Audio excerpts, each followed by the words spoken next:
Welcome back everyone to ESL One Genting 2017. It's DC who have the mountain to climb next, and we also want to thank one of our sponsors, Windows 10 and Xbox, the games you want to play now on more devices. We are about to get into game number 2 here on the main stage, and as I said, DC with plenty to think about. Our panel members are back with us once more. Odie, Pixel, Malini and Purge are joining me at the NVIDIA Experts desk. I've said they've got a mountain to climb. It might not be quite that bad, Purge, but they've definitely got something to think about. Yeah, I think so. A lot of it was draft, probably. Just the fact that Odie's in the game, it makes it very difficult to duel somebody because you almost have to do the Odie himself. If he's not out of position, game gets a little hard. And there's also other stuff, like Blade Mail doesn't work nearly as good against Odie as it does against other heroes once he gets BKB. So it was just maybe not the best draft to be up against. What do you expect for game 2? Newbee obviously don't need to think about that too much. They're quite happy with what they did in the first game. It's clear that Newbee want to fight a lot, yeah, fight often, and fight early. Yeah. So I think that they just need to line up to counter that with just more AoE, more team fight. I think Rubik was kind of the only one that I felt like did okay in team or was suited for the team fights.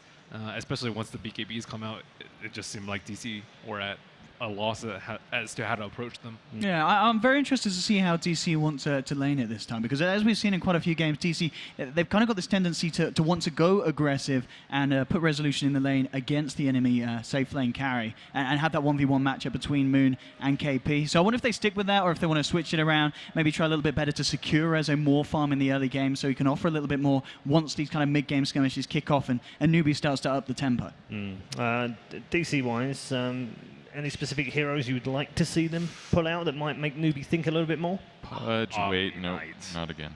I think they can first pick Omni Knight and get away with it.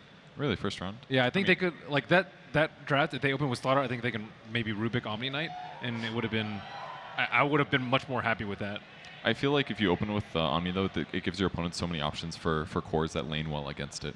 Yeah. Like, they'll just grab really obvious Diffusal Blade carries that can grab it 1 or 2 items. I mean, not that you really need a Diffusal against Omni anymore, but it certainly helps. I think it's the thing about their draft too is that they have a lot of the single target, especially the first series that we saw from them today. Hello, crowd. Kip's down there as well. Hi, Kips. How you doing? I think they should have they'll have a plan here, and I assume it'll be something very different than what happened in the first game draft-wise. Because most teams going into, especially like a grand final, still have a couple drafts that they're ready to tackle in different ways. Is that ways good? Just my mom tells me to do that. Yeah, that's good. That's good. I think he's possessed. That's That's how he wins all the games. He's like, he just absorbs all the power. That's how it is. Meanwhile, Mr. Mumiander, very focused on the screen right now. He was very animated during a couple of the drafts that we had yesterday, pointing at the screen and shouting, "Oh, well done, sir." Very proud of himself. Not sure it was reciprocated, but that's okay. Well done. So DC, Owen, we've mentioned what they might want to pick up. We know that they've got some of these pocket picks in there as well. The Meepo's in there. That's true. They've played the Underlord as well. We saw that banned in the first. Yeah, I think both of those were banned first phase, if Newbee feel like, do you know what? Actually, go on then. Let's see what you've got. Do they let them through just to see what they can bring them? I mean, they already know that they can be beaten with the Meepo, having seen Wings do it. It's true. It's true. It is questionable how scared they are of that Meepo, if indeed they feel it does warrant being banned out straight away, as it was in Game 1 once again. If they let it through, I mean, I don't know if DC would necessarily pick it, because I feel that Newbee, they are a team that would have answers for the Meepo. And there are a lot of heroes that we've seen that DC would have to be aware of. You know, potential Wyverns being picked up, heroes that are just going to ruin Weehar's game. And I really feel a lot of pressure is on Weehar. Last game, I thought he did his best, kind of considering the circumstances on the Shadow Fiend. He managed to stay relevant. He was able to kind of put pressure on. There are points where they were kind of like, they had a third of the kills of the side of Newbee, but still Weehar was trying his best to hammer onto the tier 3s, get something achieved for the team. But at the end of the day, the Shadow Fiend, it just didn't have the farm that it needed. Odie was too large. It had BKB, Shiva's Guard, all the survivability that you'd need in a fight against a Shadow Fiend and a Juggernaut at the stage that the DC were. Yeah, very difficult indeed. As we wait for our second draft. Another hero I'd like to see is Warlock. possibly Yep. from DC. I think MP used it to great effect, and it's kind of an NA thing if we kind of consider DC NA team. But I think Warlock's really strong versus team fight, but they had to deal with the magic immunity. These like instant cast magic immunity heroes with the Juggernaut and the Life Stealer are just very difficult to jump in a team fight. It is a hero that they pick sometimes, and it is just good for laning, but I feel like they usually pick something more high action, because pre-6, he's quite weak, especially if they do have heroes like Starter or Lifestealer. It's very common for people to just to jump on Warlock and kill him instantly. I mean, perhaps even a hero like Mirana for Weeha, something that we've seen him be very, very flashy on. Yep. Which I kind of feel that up against this lineup of Newbee, you need to be, but at the same time, you've got to be careful how aggressive you go. We saw in game 1 kind of a very early play from DC where they went towards the bottom tier 1. They really wanted to get that winning duel for Moon. They did, but it cost them heavy casualties. It's plays like that you just can't afford to go for against a team as coordinated as Newbee, because the backup will always fly in. Do you think, Ben, if they want to prioritise a particular player to give the hero that they know can help them all round, who do they pick out of the team to prioritise? Do they pick Wee? Do they pick Moon? Saxa, I think. Saxa? Saxa's their team fight specialist, I think. And he's the one that makes the most plays. Like Misery is position 5, he's not able to do that much, but Saxa, I think, is a player that needs to make the plays happen for them. I don't really feel like they have... I don't feel like they're that kind of team, necessarily. They're a Not little like bit an loose. OG where they have to kind of put the emphasis on one guy to give them the right thing. Well, I think there's a lot of focus on... I feel it's draft focused. You pick the heroes that are good for the situation. Yep. Obviously, players like Weeha will grab items that he likes that maybe his team doesn't agree with, but I don't see them doing that so much with heroes. Sure. I think hero-wise, they're fairly straightforward. Maybe item builds it gets crazy, but I'm thinking more like something like an Invoker, which they wouldn't want to pick it's very first or situational, second though. phase. Yeah, exactly. Maybe they want to pick it if there's an Ember, but it's not going to be until late in the draft anyway. Like I don't think it's worth talking about him early as like, oh, you open with Invoker, because it's just it has a specific tool set that it's good against. Yep. And that's where we'll see those things be done. KPII again taking his top off. I think he's is he quite late returning or not? Is he just literally just stood up, and I think he might have just literally just taken his jacket off. But they are getting ready. I am hearing that we're still trying to make the lobby, so apologies for the delay. But we are about to drop you into the draft for game number 2 in this grand final. As you can see, the boys are getting ready on DC's side as well. And here we go, draft number 2, and look at that. Same bands. Mirror bands, exactly the same on both sides for both bands. Is Newbee going to change it up? Slaughter, I think, Nope. is very safe. They can go. Oh, okay. They Any other expected it, ways?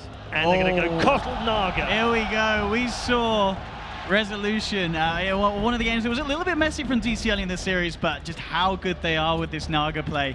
It makes it so hard for a team to kind of want to win these mid-game fights, because they can reset them. And DC, they're so good at that. They're very good at kind of analyzing the situation in the moment, saying, right, we need to get the hell out, or we can get the hell back in.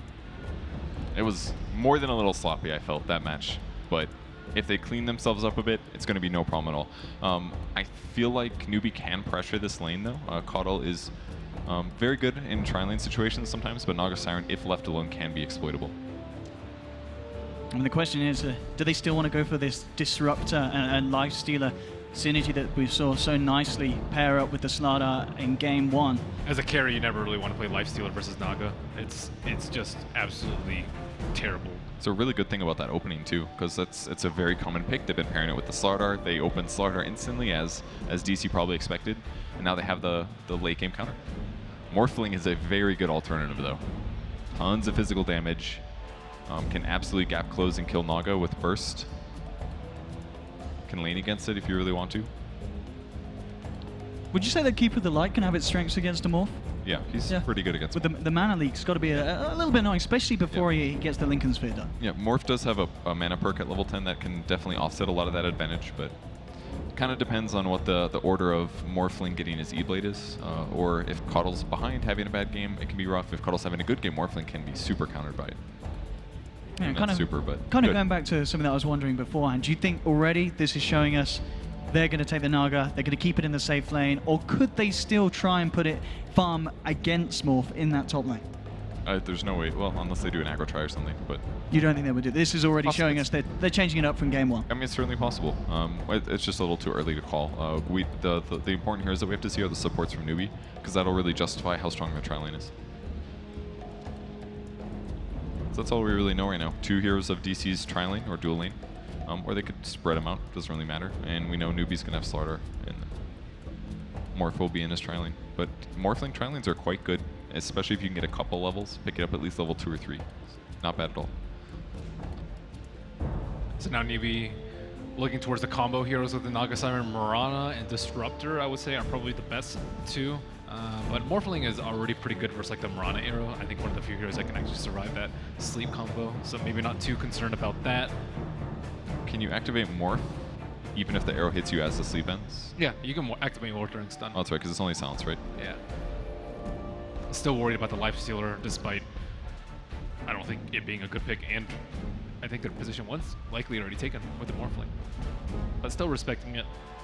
Slaughter, Life Stealer, been used to perfection by Newbee. I mean, even though Ensnare is good against Lifestealer, the Rage itself is still very good against Naga, because it's going to force her, even if she's Song of the Sirens, sometimes you'll get hit a couple more times. Yeah, that could definitely be it. Mainly at the fighting heroes, though. Looks like they don't want to play the type of game that Newbee wants to play, and the type of game that Newbee has been playing this entire tournament. For that reason, I'm a little surprised about the Sand King ban, but I guess it would give them really strong counter initiation to combat what Slaughter does. Batrider. I'm trying to think of some other offlaners that are similar, or at least to what Slaughter does, but... I mean, potentially, don't you think the Darkseer for Moon could work quite nicely? So you've got something to synergize with these fights around us on? No, it's not very good against Morphling. I think it's more likely they go... Shoot, what was the hero? I just thought of Earth Spirit, I think, for their second support on DC. Very good against Morphling. Pretty good against Slar too. What about Disruptor themselves for a bit of catch? That could also work.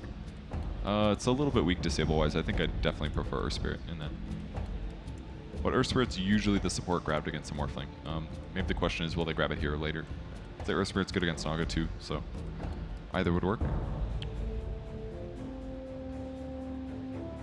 I don't actually mind the Darkseer so much. I think Morphling kind of struggles versus it because he's just really low range, and if they want to aggro with a keeper Naga, with like a third or second support like Rubik, let's say, it's pretty common, then it's good in a one-on-one matchup versus a Sword Arm. That's true. I think they need more team fight though. Like Naga Siren, you always run this risk of just losing 25-30 minutes because you just don't have anything. So Rubik's like the most common tri-laner with Naga Siren. You like, I don't know, you just lift him into the Keeper Blast. It's pretty simple, straightforward, a lot of damage too. But he's one of the better heroes in the aggro situation. It's pretty good against Morphling too. You can still morph and get rid of all your worthless agi, and then you also have a magic resistance aura against his nukes later. He's also really good with the stun because he doesn't have that much agility. I think stealing any of his spells are really, really good. So now Newbee kind of need to think about whether or not they want to push early. Probably not with a Morphling, but some teams like to end the game as soon as possible versus Naga Siren. Like with, let's say a DK who just sits there and none of these heroes, especially if he has a hood or something, can't do any damage to him early in the game. I mean, that is something I like about Newbee's draft, is that they have so many options. Like they kind of understand what the tempo of the game is. They know exactly how strong DC's tri-lane is going to be. They can decide whether they want to fight it or not, and they still haven't even picked cores yet as well. Maybe they go safe, grab like a reasonable tri-lane support that also fits some of their other tasks, like Disruptor maybe. I think they can also play aggressively with the Morphling if they want to go Wisp. Kaka's, I think, one of the best Wisp players in the East, and I don't actually think they can handle that sort of aggression early. Witch Doctor, good choice. A very good tri-lane hero. Can stun illusions for a very long time too. Yeah, very strong with Morphling as well, isn't it, in terms of healing him back up when he has the max HP low when he morphs into Agi. A lot of value from that Voodoo Restoration. It's really good to Slardar too. Slardar gets 6, Witch Doctor gets 6, they kill somebody pretty easily together. The Bat ban was strange though. Morphling is one of the better carries versus the Bat Rider. You're like completely okay with that matchup. He's like not as good as Weaver or Slark, but he's still like very, very good. I think they're worried about the Slardar Bat 1v1, because Slardar surely loses that lane. Darkseer is, you know, a little scary, but Bat has tons of control. Yeah. So DC is going to be forced into picking a core now. Slightly on the back foot in the draft in that way. Do you think there's a chance that we could see Newbee as well get OD again for SCCC? I feel like it's a little too slow with Morphling. Do you agree, Ben? I agree. I think both of those just take up a lot of the map. They may pick it now, though. Yeah. Pretty I'll good see. versus Legion.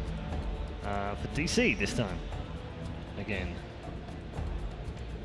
It's definitely a hero that Moon is known to love playing. He feels there's a lot of value in this hero. So 2 out of the 4, same picks from the previous time. The difference, of course, opening with the Kotl and the Naga. I actually really like the Darkseer pick here. Gives them aggressive dual lane options if they want. Slardar plus Darkseer, very strong. Especially against the squishies like Rubik and Keep With Life. If you get on top of them, they're in a lot of trouble. It also makes Morphling a lot better early too. Just Ion Shell waveform kind of stuff is hugely damaging. I think they can also sack the Darkseer in the lane. Like, I think he's okay being paired against Keeper, Naga, Rubik, because I think Digital Chaos picked a very strong one-on-one hero. The Legion Commander, I think, wins a fair amount of 1v1 matchups. So they're kind of concerned probably about the Morphling's farm and want to make sure that he might have a safe place. And the Darkseer, I think, creates a lot of space, pushes out the lanes, so Morphling can farm the jungle and recover in case it's going to be a rough early game for Newbee. DC do get the last pick though, so pretty important here. Oh, so they ban the Invoker, take the Ember.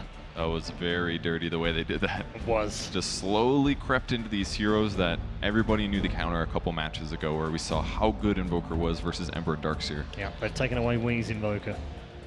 He would dearly love that right now. Very tricky drafting here. I mean, what is left for Wii? What kind of screams out at you here? As the Wii are final touch for this game. I don't think there's that many heroes that are like great versus Ember Darkseer. Invoker, I think, one of the better ones. We saw Oracle like way back, but it's going to be a Weeha hero. Quap, perhaps. There's so many. There's not that many disables, I guess. Yeah. I was thinking Ursula's of there. Yep. So the disables are a little weak here. You can get rid of the weak ones at least. All right, thank you very much, gentlemen. We are going to leave the NVIDIA Experts desk and head back to the commentary booth with Capitalist and Toby One. It is time for Game 2, Newbee versus Digital Chaos. Currently, Newbee ahead by 1, but will it be enough with this draft to make it a 2-0 and be 1 game away from being crowned the champions of ESL One and get Genting? Is it possible, Cap? I'm not sure. Newbee, I feel pretty good about their draft in parts because I felt there were more twists and turns to it. Digital Chaos, I mean, we were talking about it. It was just like, it felt pretty obvious what was going to be picked up in the second phase. Like, the Rubik was nice, and then, like, the Legion Commander felt like the only real offlaner that was left. You needed to be able to have something that could help lock down this Morphling potentially. Ursa's probably one of the better fighting heroes in the Ember Spirit. I think there are very few heroes that were left that could really contest this hero. Meanwhile, Newbee kind of surprised that they went for this Invoker ban into the Ember Spirit. I think the Darkseer, you know, that was also a small twist where it's like Slardar isn't actually going to be our offlane this time around. It's actually going to be a 4 position. And I think that in general, Newbee may have actually maybe caught DC by a little bit more surprise with this draft in game number 2. While normally when we were talking about before this series, we expected DC to be able to provide the twists and turns. Yeah, they were meant to be the dynamic ones. We saw it all through TI. It was all the talk about Wings and DC, the guys who had the limitless hero pool that could be just creative and ballsy to pick whatever is good. But as the panel was also saying at the end, the heroes which we knew were good in this tournament just slipped through into the end with not a straight up counter because well, Newbee was able to ban out that Invoker pickup, but there's still a lot to work with from Newbee. They've got some great combinations. DC has some great reset through the Naga. They've got the control we were looking for from Mumi and his Legion Commander once again. A nice little counter to the Slardar, so both teams have a lot to work with. And this is going to be, I think, one of those, oh, Newbee, they're contesting. It's aggressive movement in. Up against a Rubik, this doesn't really have a high odds of working out unless DC just bail out. And that's exactly what they've done. They're sending Moon up to the Dire Rune to grab it, and Weeha will take the one next to the Radiant Secret Shop. And this will be completely fine. They'll still trade 2 for 2. Yeah, so easy trade-off. Of course, we can welcome back everyone who is tuning in right now on Malaysian TV, broadcasting live on NTVV, NTV7.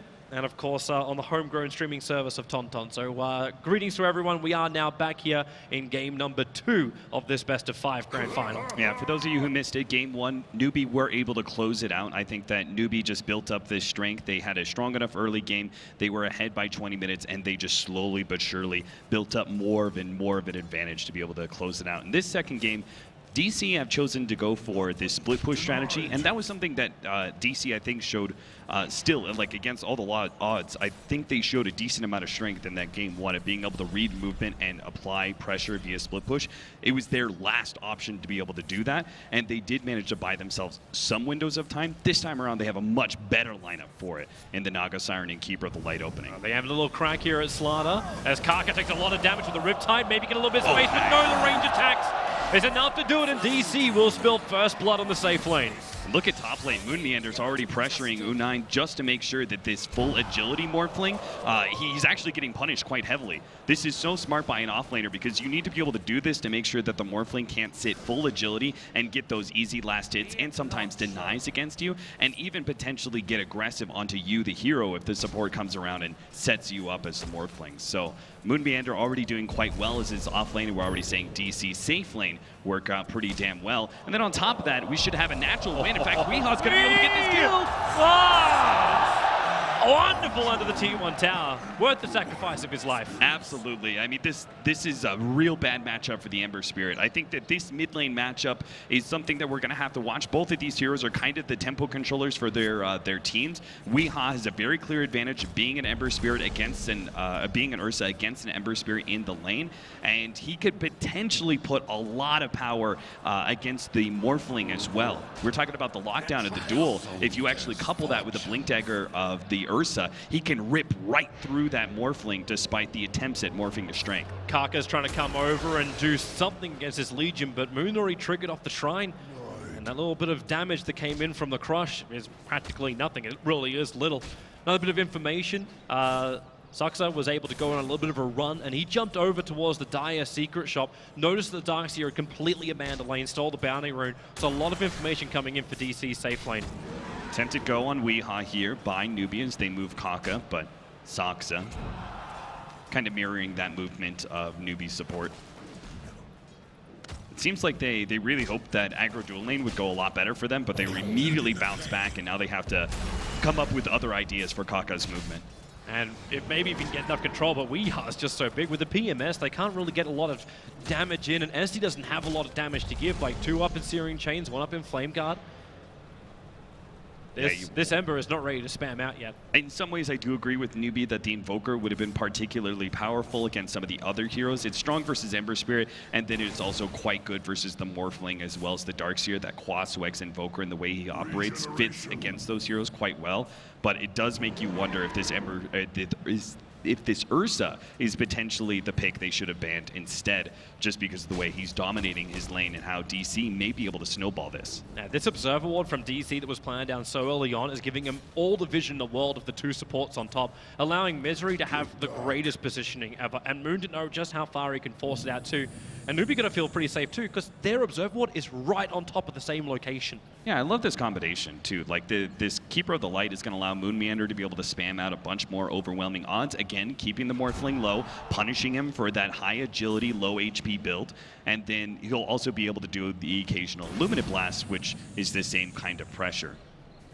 And the amount of rune stealing is unbelievable. Courier's also making a bit of a trip down mid. Kaka just stole the bounty rune, but it's that Courier that's going to bring in the raindrops to Wii. I think they really want to get a gank. Similar to a Storm Spirit, you want to try and kill this Ursa before he gets his level 6, because the Enrage makes it really difficult. You have to combo your stuns pretty well, and Newbee do not have that many controlling hard stuns, right? You almost need Wii to walk above that line. If he can go above that, then he comes in range of the Paralyzing Cask, and during this nighttime vision, that's like, he just needs to go a little bit above that, but Wee's playing this position perfect. He's hugging actually close towards the ward, but now SC, you get the Searing Chains off, the pickup is there from the Rubik, create a little bit of space, but will it be enough? Weeha with another clap, he's almost killing Kaka, and he'll actually get the kill. The last attack is still enriching off the Paladin. Let's try and do it, and no, it isn't enough. SC is there with the Searing Chains. I love the fact I thought he was actually going to be able to enrage and tank up the damage from that Maledict proc and potentially be able to survive, but that Searing Chains was just barely in range. I love that. DC, they actually knew that rotation was coming pretty clearly. With the pressure that's up there at that top lane, they have really good read about the support's movement. Yeah, and they were able to actually kill off the Morphling on the top lane while that gank was happening, so it was actually a twofer. Yeah, all things considered. Moon should be really careful. Kaka's coming in through the side. He doesn't have Mist yet, though. And without that, like, you're going to crush now on the Moon, but it's just a little bit of harassment. Moon's fine with this. He finally triggers that Sal 5.5 minutes in. Jeez. I've never seen a Morphling put out quite this much. Normally, Morphling's kind of a tough hero for offlaners to be able to deal with just because the high amount of physical damage he's able to output, but this spam is so good. SC doesn't have spirits yet. Wee's really trying to capitalize on that time. It's a half level before SC will reach that. But maybe with the Paralyzing Cask up on top, again, another Maledict. Kaka can't really get himself in range. They can't make the most of the Maledict. Yeah, pretty unfortunate scenario. If he was just a little bit closer. Under the tower once again, SC has to juke it around. He actually has a little bit of trouble with the creep. So low on life. But Low is still alive, dropping down to 6 HP. He actually successfully pushed SC out of the lane before he can get level 6. So this is stalling up this Ember Spirit, and again, the Ember Spirit's going to be one of those one of the tempo heroes for, especially with this new build, right? It's a very aggressive magic damage build from the Ember Spirit. Whoa. He came into the lane with a Paralyzing Cast just to try and farm up and stall the lane up a little bit, but with an Invis rune sitting inside the bottom of the Ursa, it was a very dangerous play. All the meanwhile, Naga Skyren's getting total free farm. He's 15-8 right now when it comes to CS. He's not pressured whatsoever by KP, thanks in part to the way they secured their lane first, right? The keeper of the lane sat in the safe lane first to be able to make sure they didn't let this Slardar Darkseer be able to dominate the Naga Siren really early on with the magic damage of the Ion Shell, and then he rotated to top lane once the lane was won. And that's when he just starts helping out Moon to have all that regeneration and although just straight up harassment too, with this Illuminate spam is pushing the creep wave onto the tower and allowing for more of a potential dual attack, and that's what Moon's doing. He's chipping down U9, so Misery gets attacked, but press the attack instantly breaks off the stun. Now in comes extra help. It's in the form of Rubik and Moon. He wants the duel on the Morphling. He wants the big one. Strength 4 will make this difficult, but with the Illuminate spam, it's so U9, he still survives up into the trees. It's still not enough. 30 HP. He's out of mana. He doesn't have mana. He's got 3 1-charges up in just a second. He's trying to juke it around, but Moon will find him. Slice and dice at the tree line. And DC, they committed pretty heavily for this. Even Weeha, he's trying to pick up the pieces on the back line, and there is one big piece. He's going to try and crack the coconut of the Witch Doctor.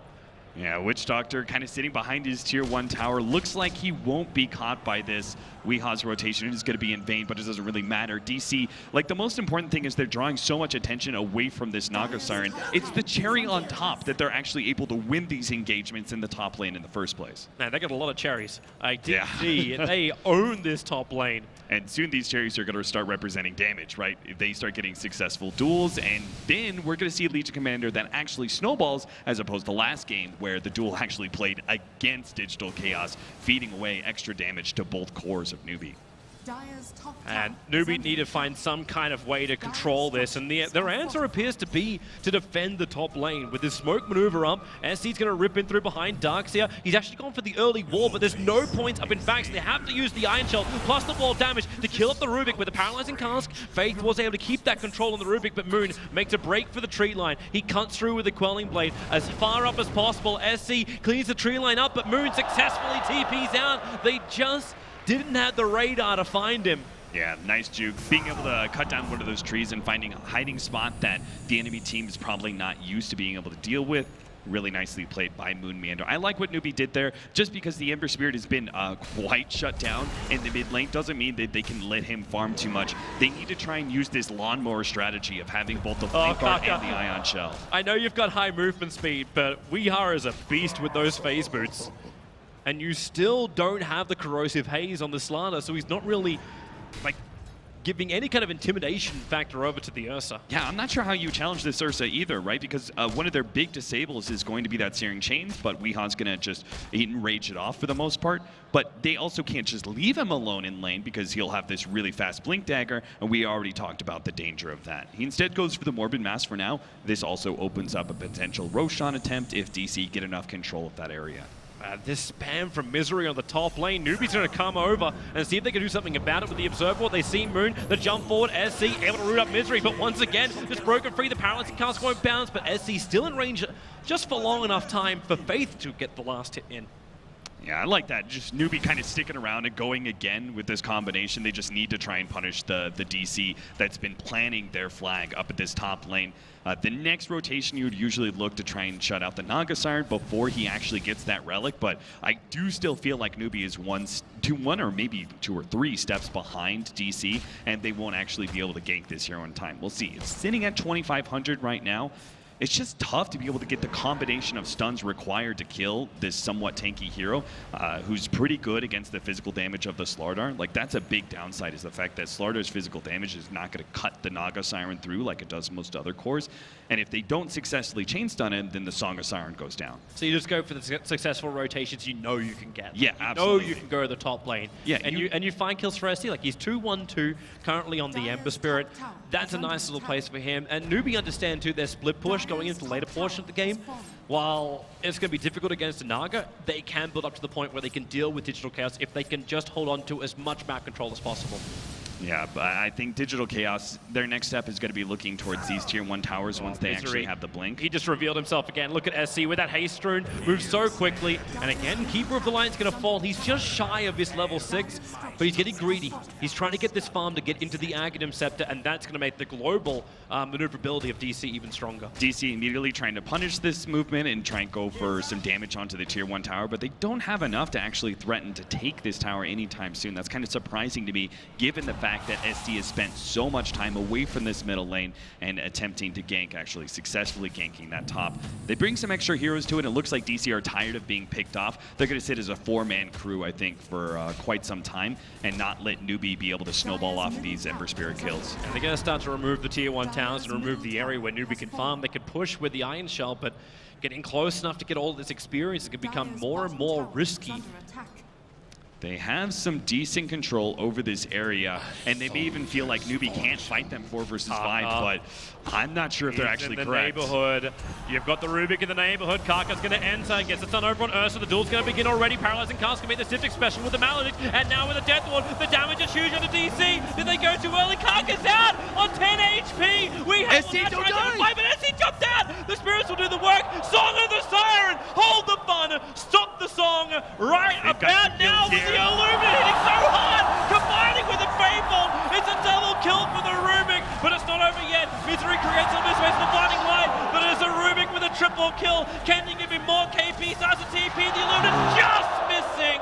It would have been a team wipe. DC will still recover. It looked hairy for a minute. DC starting off that Roshan with only 4 heroes, but they were calling. They're saying, Resolution, you need to get your butt up here. You need to make sure that if they actually go on us, we have that Song of Siren ready to go, because Newbee did execute that fight pretty damn well. They had the paralyzing cast set up by the Witch Doctor and this beautiful Death Ward. It was only until Resolution stops all of that with the Song of the Siren and they are able to reset that fight that they just dominate over Newbee. And Newbee need to have some kind of, like, how do you even deal with this? Like, you've got heroes which are not going to naturally build into a BKB. So do you just get tanky enough that you can just, well, either pop the Naga straight away or survive it? I actually don't know what Newbee's plan is at this point. Losing the laning phase a bit is acceptable, but this is not a bit, right? They almost have a 10,000 gold lead already by DC. This is almost unheard of by 14, 15 minutes. And a match that, especially with Newbee taking game 1, was kind of edging towards the way of the Chinese. But DC are definitely bouncing back pretty damn well in this game 2. 300 gold. I just want to keep my eyes on Resolution at the moment. He is just about to finish up the Radiance. We're only 14 minutes into this game. With the same net worth as an Ursa, who has not only a license to kill, he's got a license to survive. Maybe they can get a little bit, but no, Misery. A quick Blinding Light pushing SC away. SC, he's actually having a lot of mana problems because he doesn't actually have any components of the Veil, and then he's also dealing with his Keeper of the Light mana burn at times. And he still wants to kill, but Moon, he's here to help out with the no. Observer Lord. They knew exactly what they were getting into. The damage is more than enough. Plus 10, winner goes to Legion Command. And the space is now being created. So there's a 300 gold. The Radiance is up, just shy of the 15-minute mark. And what the hey, you spin me right, baby, right round. Yeah, that's what happens. Saksa has the Fire Remnant. They get some extra initiation. Weeha's got the Blink Dagger. Moon Meander's going to be picking up the Blink Dagger pretty quick at this rate, because with the armlet and the natural strength of the DC crew right now, they're going to be able to bully down some of these outer towers. And there's very little Newbee will do about it. And They let Newbee, the tier 1 tower drop, and this push will continue. DC are not backing out. They're coming for the tier 2. yeah, Newbee, I think, have to defend because they can't really split push against this this Radiance Naga Siren. They can't try and trade, so they have to actually fight into DC. Well, they do have the fresh mech, which is over on KP, so this is an upside. SC missing a critical Sleight of Fist to Searing Chain. That's not going to help, especially when it's only a 1 point up in Sleight of Fist. That's a very long cooldown of 30 seconds. They just do not have hard initiation on Newbie, so SC missing that Searing Chains, like, it's going to be a long time until Kaka gets his Blink Dagger. He's sitting at 1,000 gold right now, but I think his gold per minute is not real high. They need some fight to work. Weehaw wants to go in. Remember, he's still got the Aegis. He's still got that extra little ticket to live again. So if he can go in, kill one person, the rest of DC can move over. They've got Song of the Siren to still reset. And they're actually pressuring the mid lane. Illusions are being set up towards the top lane as well. It's going to force the equilibrium to shift back in favor of DC on the north. I like the way that DC are setting this up. The smoke is going to be able to catch Kaka. Oh, this is big. The duel, easy follow-up, easy money. And KP even tries to help out with the paralyzing cast. They might have enough. The stun is holding him there. the burn! He's dying at the moment. He'll TP out. Misery. 11 seconds. No, the Song of the Siren. Resolution walked us a little bit too far away. It opened up Newbee to attack, but he needed to save his... What? No! Spirit jump up. He'll get the Searing Chains as well as that Sleight of Fist. That was the position to do it with the waveform forward. That's a big kill for Unai. 400 gold, but Weeha back in again, but SC, he's got the space to escape. Resolution has a haste rate. He's just running straight into all these heroes. There's the ensnare of the Witch Doctor. He's got his death wall, but he won't survive long enough. SC, get the hell out of dodge. Back behind the tier 2 tower. Kaka, he's got that Son of Valve. Nice double It's both crush. Rubik as well as Naga Siren, but you've still got maybe small spirits with Rubik to jump forward as he holds the Ember in position, throws him down. Let's Weeha get the kill. Paralyzing cast down. They need a beautiful cast. Naga, it bounces back and forward. Finally, Sasuke will get further away, but he's closer towards the dire base. Kaka wants these kills. This is his gold. If he can get it, it's just walking on green legs. If he can just get the stun up, he's waiting. He's burning him down. Now the stun will hit. Weeha jumps forward. So quick revenge is out, but will it be enough? Weeha surrounded on 3 sides in that Newbie sandwich. Support is there from the Legion Commander. No press the attack. Duel is available. KP knows it. He has to move away, even though Moon doesn't have the Blink Dagger available.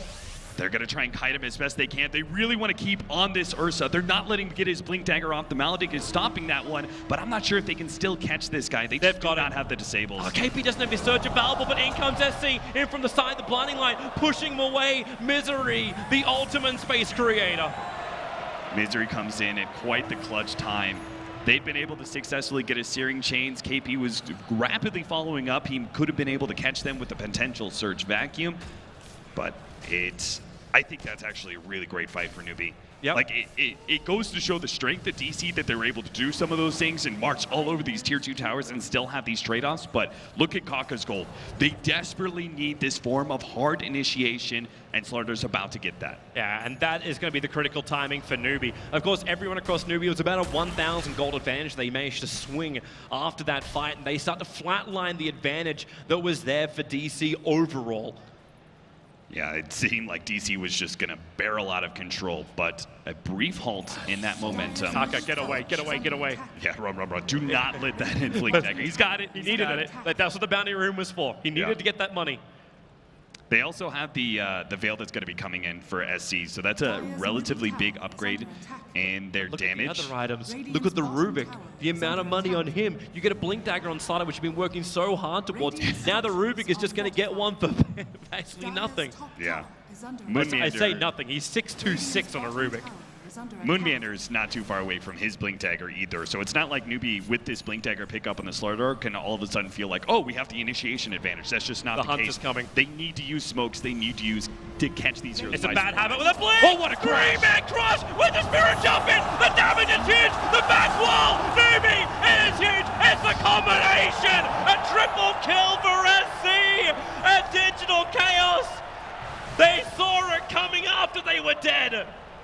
Fatal error by DC. They had this game in the bag, but Newbee with the right rotation, they pick up the Blink Dagger on the Slardar, and we said they had to catch DC by surprise. They needed a really good smoke initiation here, and they found that in spades. A 3-man crush by the Slardar. Kaka showing what a hero this is for them. Slardar for KP, and even Kaka has been a monster for Newbee. Man, such a huge dream. A little bit of extra thing for a Rubik now, stealing off the morph, so he's going to strengthen himself up as much as possible. But DC can stand the bleed, so it's great for Newbee. They can now get themselves back in front while the experience is in their favor. They're still a long way behind in the gold, but it's the fact that they've got great D push, they've got great kill potential, still great team fight to work out for DC. It's one bump in the road, but the road is long. What I loved about this is the fact that Newbee pushed really aggressively into DC's side of the map. They wanted to see if they can continue to kind of, just make DC stumble backwards. They just gave them a huge shove. They're trying to see if they can keep them on the back foot. It didn't quite happen though. DC played very conservative. They stuck around their tier 1 towers. They grouped up, and Newbee weren't able to find that additional opening. DC still remained the much stronger team at this point, but Newbee finally have like this glimmer of hope that they didn't have before. Yeah, and you see them trying to actually make even more out of it. You get a Witch Doctor. He's the man that bought back 2 fights ago. He now buys an entire hand of Midas flying on the courier, and you look at Kaka's quick buy, he's also staring down the hand of Midas. So both of these heroes are really prepping themselves. They want this game to go late. We want to crack the hour mark with this Newbee lineup. Which is a weird thing to say against a Naga. Yeah, one of the really big pickups for Newbee was also the Lincoln Sphere off of that team fight. It doesn't sound like an item that's going to really impact some of these team fights, but it does, very importantly, stop the initiation of the Legion Commander, who we were conceivably talking about him picking up the Blink Dagger before the Lincolns, and all of a sudden they keep the Morphling down. They maybe kill him once or twice with this combination of the Legion Commander and the Ursa and all the physical damage they have, but that will not be the case here. If DC want to be able to gank U9 on this Morphling, they're going to have to bring a little bit of extra to the table. Haste. And that means a lot of extra. Like, that's bringing the entire team of DC, but as you saw with that little bit of a choke point, the big stuns, they have to give respect. Not to mention the fact that Darkseer, well, okay, you already completed up the mech. He's working, looks like, directly into the pipe. I thought maybe KP would put a little bit more priority on having that Blink Dagger, but KP's positioning. Like, we've already been praising his SKs, his clockworks throughout the entire tournament.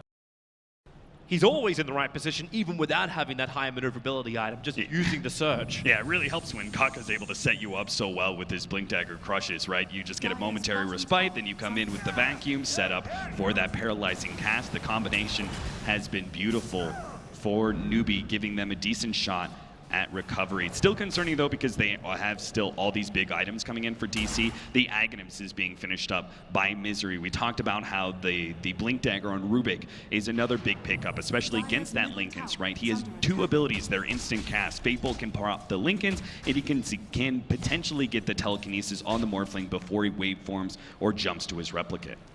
DC prioritizing now the control around the Dire Seeker shop. That's where their smoke maneuver is going. If they can push into the tier 2 towns as well, it opens up the shrines. And this is another point where you said, like before, Newbee had to try and defend. The question is, do they still feel that same level of pressure? They're waiting for a smoke gank from DT to come into their jungle, but now that Weehaw will reveal himself on bottom lane, they'll probably cotton onto the fact that Newbee, well, it's their tier 2 tower on bottom lane, which is under siege. Yeah, Weehaw doesn't have that Aegis anymore. He wouldn't be solo pushing into that tier 2 without some backup. So Newbee, avoiding that high ground area of the old secret shop. They're not going to go in through there. Witch Doctor TP'd out. He was inside the Roshan pit, and 2 seconds after his TP completed, Roshan spawned up. It's almost near maximum spawn time anyway, so whoever comes out on top of this fight is probably going to be looking towards the pit. The offlane tier 2 is one of the tougher towers to defend. It puts you in against high ground scenarios in both sides, and then this also is a very much a funnel leading into the tier 2. So better that Newbee just gave that one up, I think. Focus on maybe defending their middle tier 2 tower. That is the last remaining tier 2 and is protecting their shrines. That is going to be, I think, one of their last holdouts before the full Naga Siren push comes to play. I think Weehaw would also like to finish up his Aghanim set before this Roshan fight begins. He's now 1 gold away, so there it is. The Aghanim set can be purchased, and it's already coming on the courier. Yeah, we said they lacked a whole lot of control on the Newbee side. They have the Searing Chains, which, for the most part, Ursa is able to ignore thanks to his ultimate. And then they have these 2 other hard stuns. Well, now those hard stuns aren't even a problem for Weehaw. I don't know actually how they're going to be able to control the Ursa in these team fights. I think he's just going to be able to latch on to multiple heroes in every single engagement. That 1 Naga illusion. It's a smoke maneuver from Newbee. Now, they might have been looking to go into Roshan. They never actually entered the pit. There's 1 illusion watching it.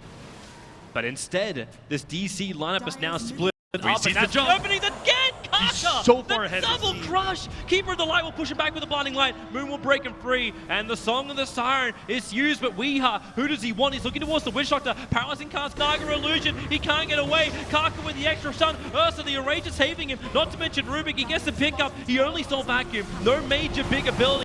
That's where Newbee will turn their attention to as SC get the rest of DC occupied. They move over the Rubik. Another crush, keeping the illusions away. The ensnare, a blink up from SC. He'll dodge that one, but Weeha on the front lines, looking for that kill onto the slider. One more attack will do it. He's burning. 73. The Mana Leak will get the stun, and Moon one swing for the ding.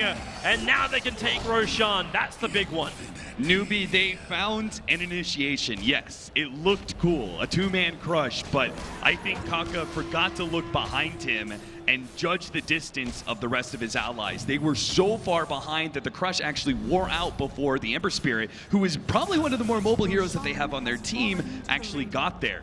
Forget about the rest of Newbee. They weren't even close to being able to follow up in that engagement. Kaka, he sought an opportunity. That is the toughest part about the off-lane position. Is one of those things is you are oftentimes the initiator. In this case, the 4 position, right? He's the big initiator. He has to just kind of read when the time is to go. He saw an opportunity, but he misjudged his allies' positioning. And that's really costly too, because now Newbee fall behind. Digital Chaos, the graph start to swing a little bit further up in favor of that Radiant side, not to mention the map control that they've lost. The Shrine is now being lost next to that Dire Secret shop, and they only have one left inside their own jungle. Newbee are just going to be trapped inside their base very soon. And they're going to have to do, and they're running out of smokes too. So normally when you're trapped inside your base like this, the best way to be able to push out, you try and go for a smoke, force a fight, and if you win that fight, you can actually gain some semblance of map control back before the Naga Siren inevitably pushes you back in. But I'm not even sure if they're going to be able to do that too many times with the few smokes that they have. DC, they take this remaining tier 2, then they spread these Naga Siren illusions all over the place, and the only hero who can feel somewhat comfortable pushing out is U9 just because of his Lincoln Sphere. Because he's got the safety to get away, but that's always the big thing at the Morphling, right? He's got to create that space. That's the reason why Newbee was looking towards the hand of Mice. They realized this game is, well, I'd say not going their way at the moment. Yeah, but there's still a lot of ways to come back. They still had that big combination of KP as well as the Slaughter can combine together with the Ember Spirit. For Newbee to have a chance, they have to drag out this game big time, and the Hand of Midas kind of plays into that. SC is also trying to go for a Lincoln Sphere, it looks like, on his quick buy, and I agree with that. I think it's needed because the Blink Dagger on both the Legion Commander as well as the Rubik can catch him out pretty easily, and he can't stay trapped inside his base. They can't just let U9 be the only split pusher in their team, right? They have to make this Ember Spirit and take some risks with his pushes as well. Yeah, let the Ember go out, but U9 still wants to get this little bit of money. If he can finish up the E-Blade, it's going to cause issues for both Ursa as well as Legion Commander, depending how DC want to start the engagements. Interesting, SC actually, despite having that quick buy, he went ahead and picked up an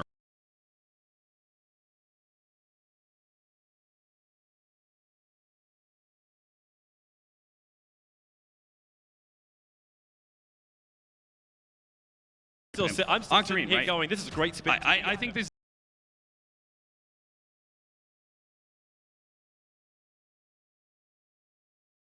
at some point in time, DC's just going to go high ground against you. You needed some big damage upgrades out of this Ember Spirit. They just simply weren't hitting hard enough.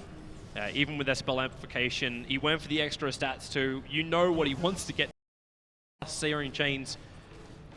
SC's going to have to play really well. He has to read the map movement of DC because he's still going to have to do the split pushing, but he won't be able to have that kind of fail-safe in Lincoln Sphere. All right, here comes DC. They look to the top lane. They don't have everybody with them. Moon is actually all the way back down the mid. So this feels like a bit of a half-hearted push in from DC. They just send the illusions in. They keep the split push going. So this is more of a siege than anything else. Keep the split going, let the Naga do the work. And actually, with the Keeper of Light, always going to remember, he can drag it back in, the jump in. Weeha with the stun already on the slot of the Paralyzing Cast, making it difficult. You've also got Ursa hit by that Malik. Doesn't want to take too much damage. But then again, you heard that Aegis, the Immortal Song of the Siren. You're seeing Newbee trying to back up. Force DC, if they want to commit to this, to go deeper inside their base. The Oh, he's got him! Weeha, he'll trigger the Aegis.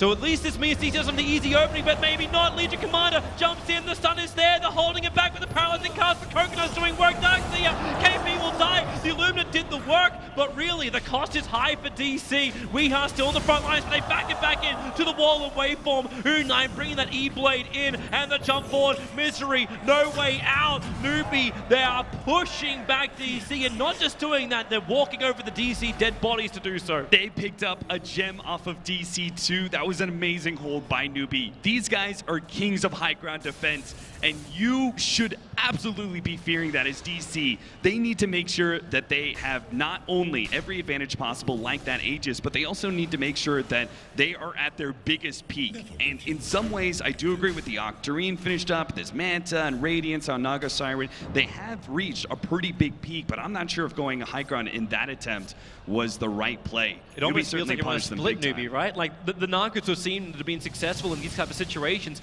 have always been pushing multiple lanes. You've got the Keeper of the Light. Where's that pressure on bottom and then get Newbee to be 3-1-1 split up inside their base? But Newbee were a 5-man team. They were ready to fight that one.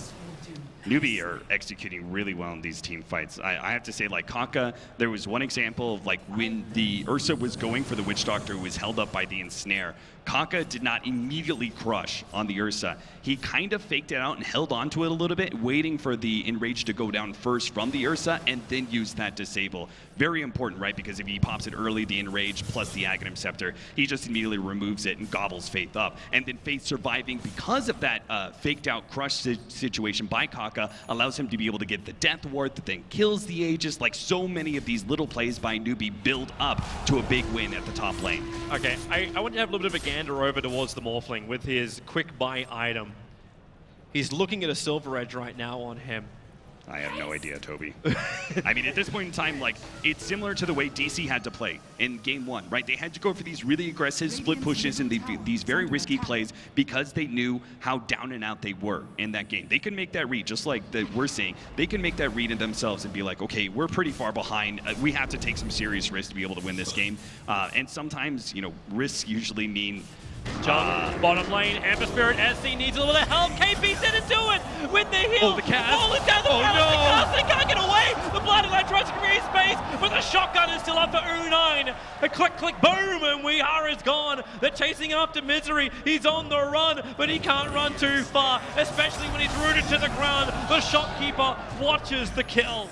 What from the is best happening? seat in the house. Digital Chaos are just falling apart at the seams. They go for that top lane push, and I'll give them, like, it wasn't the worst idea in the world. I think, you know, I wanted to see a little bit more structure, a little bit more lane control before they actually went for it, but they had the Aegis, they tried to make a shot at it, that was fine. But now being in that bottom lane and trying to do something like that, that was like way risky of a maneuver, and they don't need to do that, or at least they didn't. But Newbee are rapidly coming back into this game, and the Morphling is going to be hitting super hard. He's got that Ethereal Blade already. It's crazy to think that we're still 33 minutes into the game. With the game going the way it is, Newbee has still only taken one Tier 1 tower on this entire map. So DC can get their numbers back to the front lines very, very quickly. Newbee do not have map control.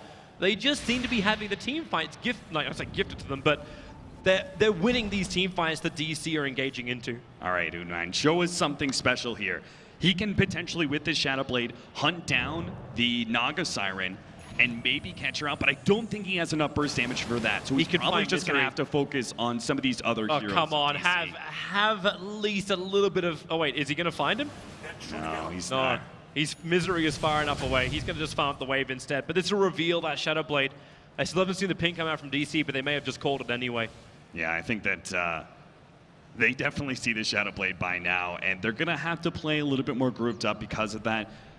Especially some of the other heroes, the supports are going to have to stay near a core at all time. Okay, do you finish the Silver Edge? I know U9's looking at it, but you've just got the full Butterfly completed on Naga Siren. These illusions and like just Naga herself are going to be really, really troublesome.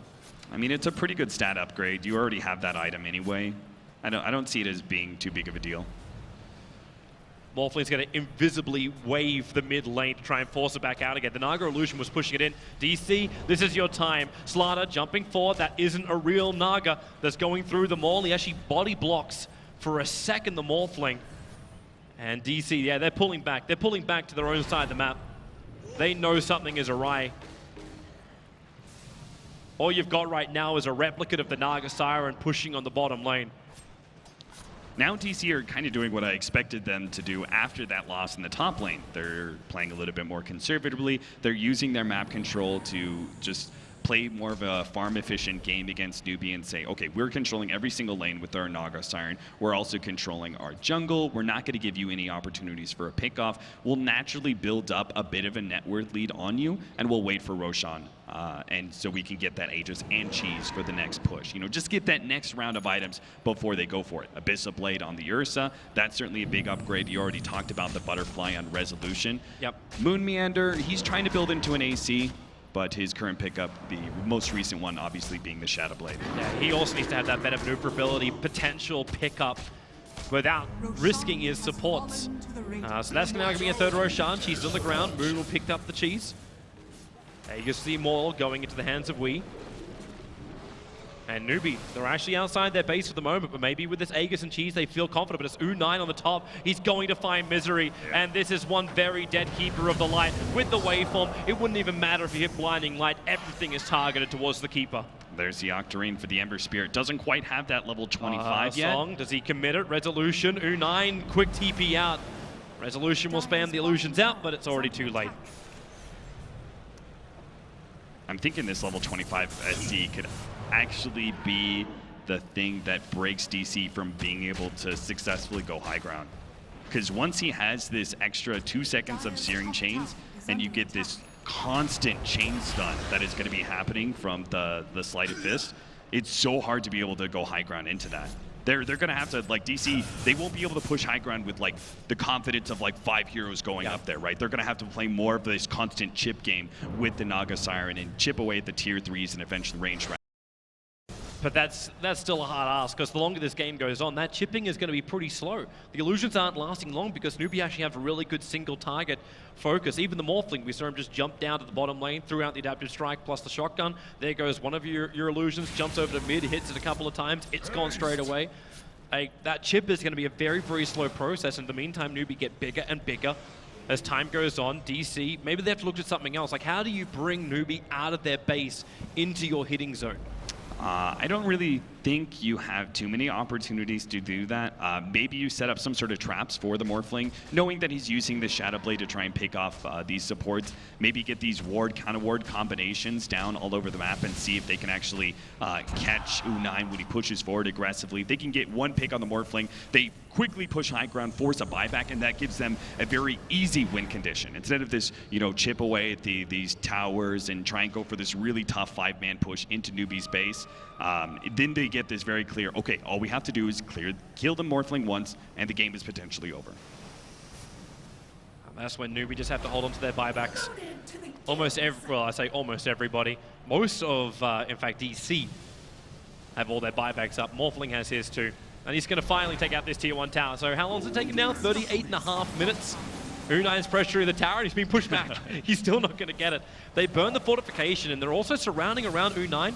He's got the replicate of that Naga Siren illusion just sitting in the lane. He's going to actually just TP himself away to safety. You know, so they jump in, you duel, but you're literally dueling yourself. And they actually can't even duel win against the Naga. That Butterfly, man. Doing a lot of work for Newbee in this case. You actually wonder, like, is that almost a little bit of frustration coming out from Moon? We know he likes to play around a little bit, but...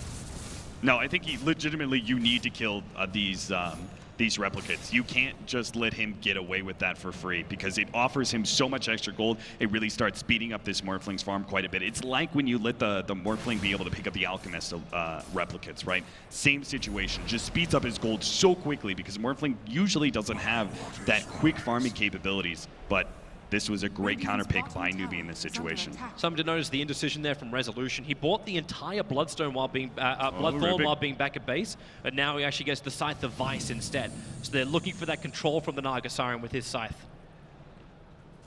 Fair enough. I think that's an interesting turn of events. Naga Siren being able to lock down, say, an Ember Spirit, right? Because he still doesn't have that Linken's. He's opted for a much more aggressive build. If they can actually get a lockdown on that hero, he's done for. And maybe if they can eat through these the Lincolns of the Morphling, they can be able to take him down with a long duration hold of the duel. I mean, they certainly have the damage. It's just the problem is that Newbee are most often going to be able to kite them around and kind of peck at them constantly until DC just drop a bit too low. Yeah. With the double Lincoln Sphere protection too, which Slaughter's trying to build up, they could just throw it all on the Morphling, and then you've got no hope of really killing him off, even with that scythe. SC exposed hero at the moment, but of course he goes straight back to base that defensive spirit. They're really enjoying this time, Newbee. Just keep farming up.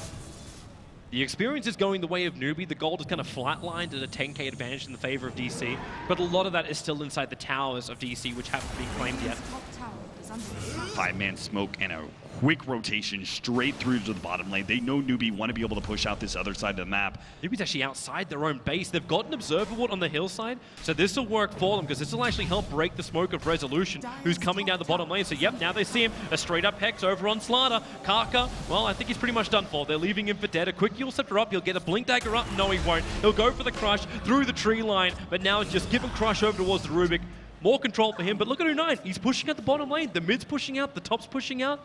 That smoke did not get an important hero.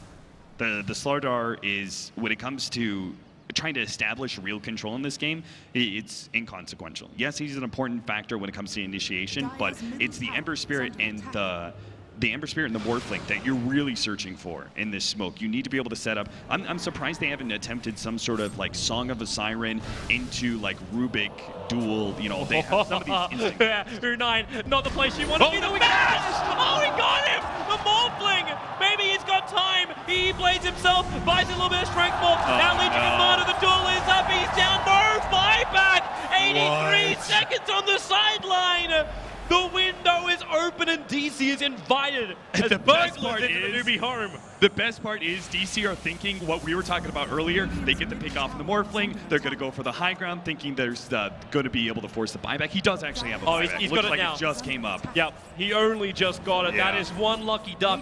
You've also got the Aghanim Scepter over on the the Ember Keep this in Spirit. mind. Ember's in trouble. Faith, he'll create a little bit of space, just pushing it back with Paralyzing Cast. The illusions of Naga are working against him. Illuminous Spam, also now Kaka the back. Wasn't in perfect time with the Crush. Blinding Light causing some issues for Newbee to keep the fight going. And Faith, he's burnt the Death Ward. Yeah, they really missed that initiation. They wanted to be able to time that initiation with the buyback. Oh, careful, Ember Spirit. These spirit positioning, these replica positioning, so much of it under the cover of Fog of War. I think if they had actually hit that Vacuum Crush a bit better, they at least would have caught one hero, and the buyback would have been okay. But now Newbee are left in this situation. For the next 6 minutes or so, they're going to have to worry about the Morphling final death. But it's back to exactly what the gameplay they were at before, right? Just don't go out too far. As long as you get the buybacks, you're free to do so. At all other times, you don't go unless they try and go for some kind of surprise play. Well, I mean, they've been playing defensive with most.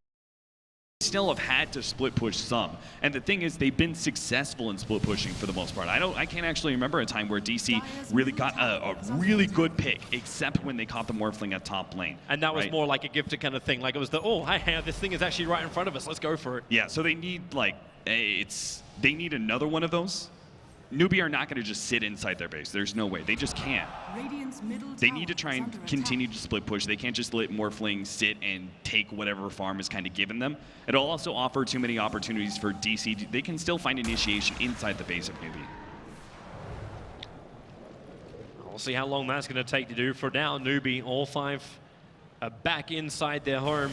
Miha's waiting on the bottom lane for something to happen. There's no vision, but he's waiting for it. The Morphling has come out far enough that he could potentially go for the gank, but no, the range creep actually starts attacking him. And nope, he still jumps in, gets the bash off. The Abyssal Blade charge is still available, but U9 waveforms out, a quick E-Blade pop. Kaka wants to make his blade too. They jump forward, they've got the miss on him, and maybe now with KP, no, Weeha, he breaks through with the BKB. This looks like Newbee were actually baited out to come out. They've got a dual catch. Got the duel, this is the big one. It's the Morphling, Strength Morph is enough, he's down for 100 seconds. Faith will join him as well. Song of the Siren from Resolution allows him to set up the Ember Spirit. He's the next big one. He's the control factor. Abyssal Blade charges up. They just find a bit and then the Spirit away. Moon actually gets shredded by the Ember Spirit. So they don't have that control anymore. But can they hold? It's 4 versus 3. The Ember Spirit can do so much with this Octarine. He's so close to level 25 too. He can actually buy out as well if he really wants that MKB, that big increase in damage. I think DC, they should be at least be able to get 1 lane of racks off of this. They're looking for an opening. They're looking for a hero. If this is 1 lane of racks, this Newbee actually let it go. They put a defensive spirit up for SC, but he could dive before he can get back that Nagger jump forward. It goes on top of Fate, the paralyzing cast, catching Ursa in position. SC hexed up for the moment. He's got his Sleight of Fist off cooldown when he can finally stop being a piglet, running back out of the bottom lane. DC are retreating for the moment, but it's the chip game. They still want the better opening. The Sleight of Fist is causing issues. Resolution has that Song of the Siren available. Weeha looks to the opening. Over towards Faith once again. A quick Yule Scepter. That's the one from Kaka, keeping Weeha out of play with the BKB. He's moving forward, looking for the kills. The paralyzing cast bouncing up. That's the Rubik one stolen. The Darkseer back wall. It's done some work. Darkseer's got some space to get out of here, but the Song of the Siren, we hold it. 15 seconds till Morphling is up, and DC are using it to retreat. They don't want to go any further, but no, Sleight of Fist, Searing Chains, Kaka also wastes his stun. But Newbee hold, they don't lose the racks. Unbelievable. I thought for sure with that Morphling buyback death they were going to be able to get it, but somehow Newbee have managed to hold at least their Raxes. The tier 3s are gone from mid and bottom. Their whole entire base is completely exposed, but they do have a second life in this game. You said the high ground kings.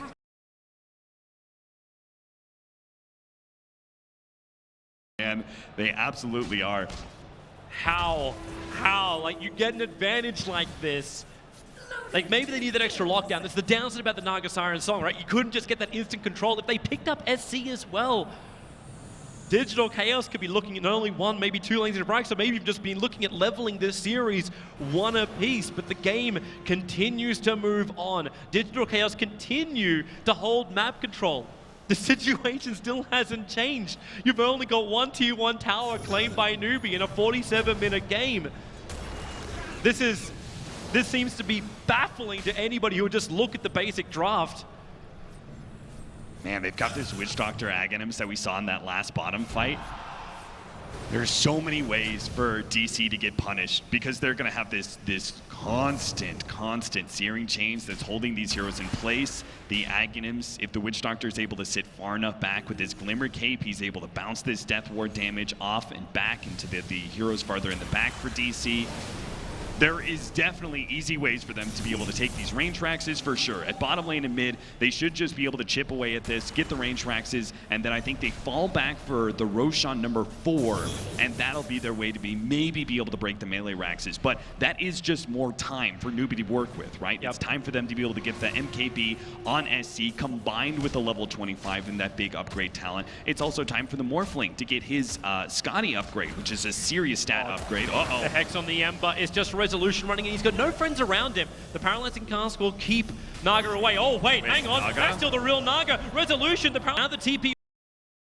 You could see Kaka, he just wanted to blink in and get the crush, but he is denied. He knows it's he's impossible. sleeping on the job. He knows it's impossible, but he tries anyway, you know? He's just like, oh, if I can only get close enough to even just Yules. I'll use the willpower of optimism. That's all I need to win this game, right? Yeah, that's exactly what he's thinking. This Scythe of Ice has proved to be such a power pickup by Resolution. It's super interesting, but it's managed to catch the Ember Spirit multiple times, and it's killing this attempted Morphling replicate. Every single time he grabs the Naga Siren illusions, it's been killed by Resolution pretty quick. That bloody Naga illusion, it already got down and took out the range Rax on bottom. So the first range Rax has fallen. They try to kill it off, but Newbee realized that with this illusion siege, they still have to stay together. They have to be ready for the DC attack. They also really want to go shopping, but they can't reach their secret shop. Slider has enough for the Linkers, but he just can't get out there. Have that protection for the Ember, it just doesn't exist yet. And SC's putting so much mana in order to control this push of the wave. He's got nothing left. He has to go back and regenerate. I don't think. DC, this is so reminiscent of their match versus Wings. Game 2, right? They had the Naga Siren, they had such a huge lead, and it got really, really sloppy by them. They almost threw it out, but they did manage to close out the game, and it is beginning to look like that, right? Because Newbee, they're going to have all their range Raxes chipped away. The melee Raxes are going to be threatened. 3 Roshans constantly for DC, especially with an Ursa who's able to do it so quickly. Very unlikely that Newbee's able to smoke out and contest that one. So Aegis and Cheeses to be able to work off of, even if it means using an Aegis for every single one of the melee racks, DC can do that. They can go ahead and hold this tight, constant split push of the Naga Siren and keep Newbee inside their base. SC, his smoke's going to break. It's a Weeha in Viz Rune. Now, fighting from inside the base is easier because the amount of sentry ward coverage that's down now for Newbee. At least they managed to get out, buy up all their items because of DC backing out, but Weeha, he just wants the opportunity, but he's underneath the sentry ward. The creep wave starts to attack him, and he realizes he's visible. Couple more rain tracks is about to fall. Mid's going to go down here in a couple of seconds. Fortunately, the Searing Chains buys it a little bit more time, but it's just inevitable, right? It's a slow death. It's like the tide, man. These Naga Siren illusions, they're always going to be comeback. Newbee has to come out at some point. Like, use the Blink Dagger, use KP to get that initiation, but now it's the bottom lane that's being attacked. The illusion pushed out the top, and it's Weeha jumping in right on top of that melee Rax. He doesn't actually get hit by the Maledict, and they try and keep the distance, but the top Rax, the illusions are still up. They bring down the range, but Weeha are attacking the bottom. Here we go again. You also drop from Kaka. He wants the crush. He got the duel in the top lane. Ember Spirit's down. They may have another one with Ember Spirit down. He'll buy back to jump into this fight. U9, very low on mana, waveforms forward. He gets actually almost out of range. Yes, he does. Off the Song of the Siren Faith on a B Stick of Life. Also retreating out. The illusions are still attacking all the lanes of Rax. Weeha will wait the tree lines, waveform forward. Can they kill him off? That's a big one. The Aegis will pop. The help is there. Misery's Illumina's going to hit pretty hard onto KP, and Weeha jumps forward, looking for the bash. Can't get his luck, but they almost have it. The stun out from the mana leak. KP's going to go down. He has buyback available. We'll use it straight away, but the Raxes, they are still dying. Not to mention Faith. He's trying to hold the top lane. SC doing his work to help out. Resolution retreating with the illusions. They are just too strong. You can't repel G's power of this magnitude. There's nowhere to really jump back in. Maybe now with the back wall. They can't actually hold this top Rax. It's the last thing. The melee Rax Ember Spirit can't get out. He's psyched up. Trouble. The Illumina hits. He's down. 2 minutes. It looks like Newbee. The back will be broken. Resolution.